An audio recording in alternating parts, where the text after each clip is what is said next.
Yeah, the move. Whatever hand you hit, you move to that side. Left hook, pound. You gotta think of throwing punches. Your job is to throw punches. With sheep, it will become a sheep.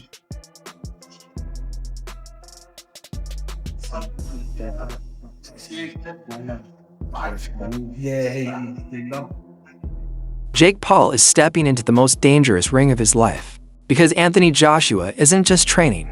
He's training with Mike Tyson. Old school power, heavyweight focus. And the same drills that built Iron Mike are now shaping Joshua into something even scarier. Fans are shocked, analysts are divided, and one question is exploding across the boxing world.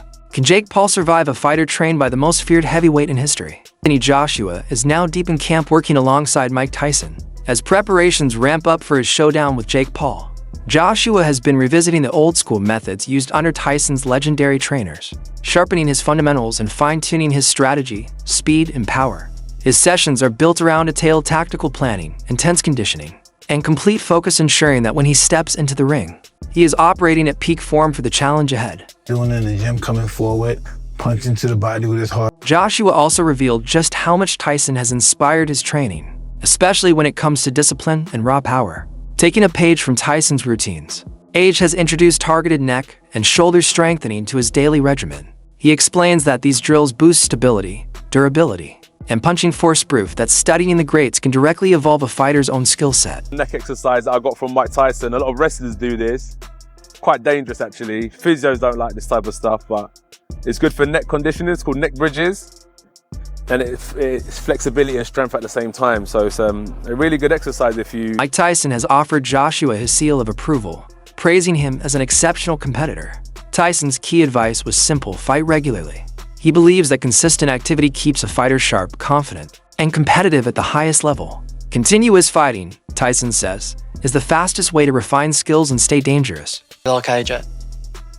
That he has a lot of talent and not to get discouraged. He only loses when he quits. When you quit, all the doors of opportunities close. You know what I mean? You have to be game. And then don't get discouraged if you lose. Listen, you just lost. You may have got $30 million. I just think the more time you lay off, the worse you get. You have to fight to be the best. You have to do. Joshua's training camp has intensified as he continues blending elements of Tyson's famed style into his preparation.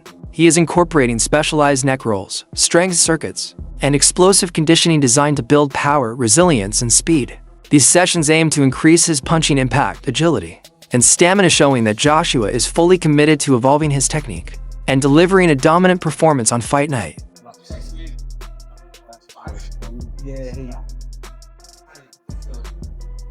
Oh, my physio is looking at me like, what the fuck? I can see you looking at me like, fuck, please don't fucking look. Hey, if it goes, at least you're here anyway.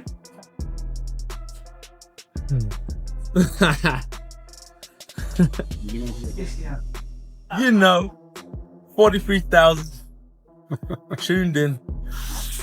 Oh, mate. I know I started this shit. Yeah.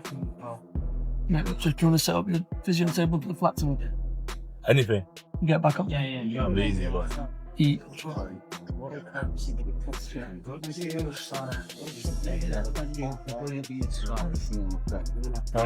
Showtime sent me a lovely pic. Eddie Hearn has made it clear he firmly believes Anthony Joshua would defeat Jake Paul if the fight takes place, but he warns fans not to assume the victory would be effortless. Hearn reminds the boxing world that Joshua has beaten top-tier opponents, including elite athletes like Francis Ngannou, proof that Joshua's success comes from talent, preparation, and discipline rather than facing easy targets. He stresses that Joshua's blend of power, technique, and tactical intelligence makes him a threat at every level of competition. Need Joshua 50-50 fight. What do you make of that? Yeah, I just said in another interview, great if it is. I mean, if it is, then you've got no problem seeing it. But when AJ,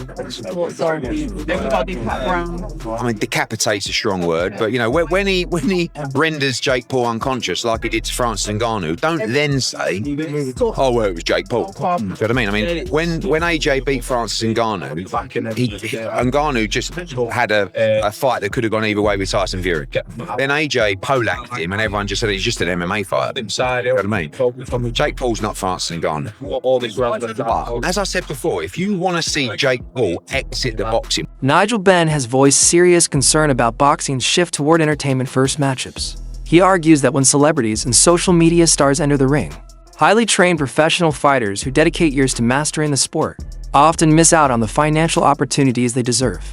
Ben notes that legitimate boxers frequently earn modest pay compared to the massive payouts offered in viral crossover fights designed for attention and spectacle. He warns that this trend could damage the sport's foundation and overshadow the hard work of fighters who have earned their place through traditional competition. Oladipo looks at the situation from the financial angle.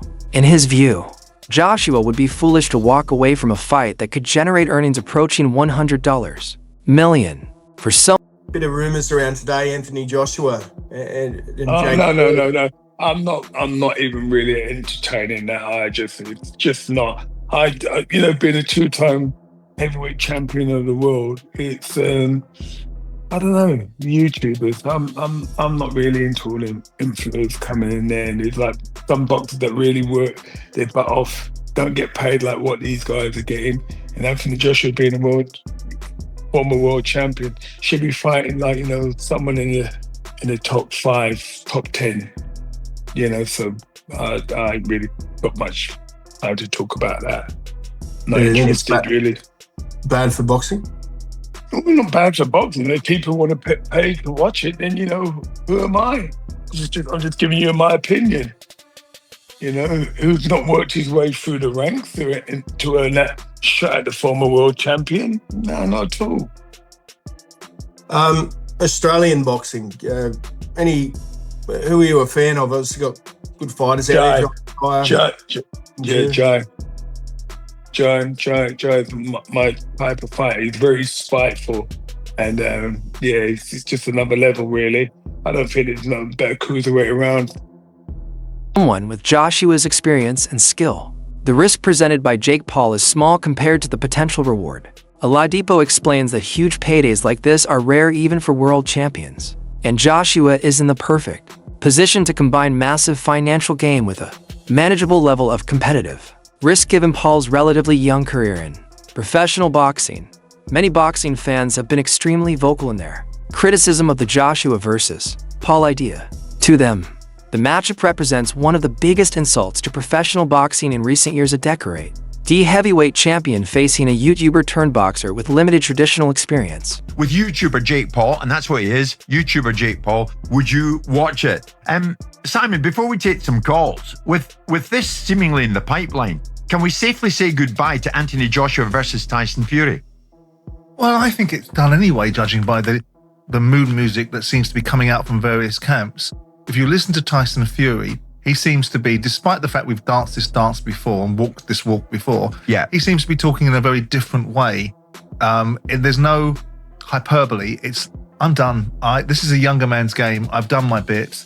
I'm at peace with where I am in life. I don't need boxing anymore. But not in the flash for cash way that Tyson often does it.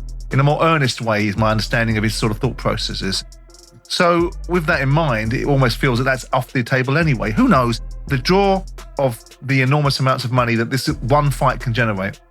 This is the one fight that can really get everybody paid. I mean, the two protagonists. Whatever Usyk takes, tragically for him, he wouldn't even get anywhere near as much money as potentially being offered for the Fury-Joshua fight. What would earn AJ more of a pay packet? Fighting Fury or fighting Jake Paul? Well, I would think tragically fighting Jake Paul. What is that? Because the revenues, because it's a Gen Z TikTok generation that wants to watch sport in a certain way. Yeah. And that's nothing critical of them. It's just the way that it is. And that's the circumstances of social media and the platforms that people like Jake Paul are able to cross over. It's not a case of people in the mainstream should be dinosaurs. The digital world and those opportunities and those platforms are marvelous places. And you heard me talking about Mark Goldbridge the other day and the commercial deal that he did with the Bundesliga. And we can be sniffy about their level of content, or we can accept that there's a place for everybody. Experts agree that this matchup finally provides a realistic test of his progress and gives him the chance to prove whether he can compete at a genuine professional level. This fight could change boxing forever. Legacy versus fame, champion versus disruptor, old school power versus modern hype. If Jake Paul wins, The world won't believe it. If Joshua destroys him, everyone will say they told us so. So now tell me, who walks out of that ring standing? Like, share, and subscribe for more massive fight updates.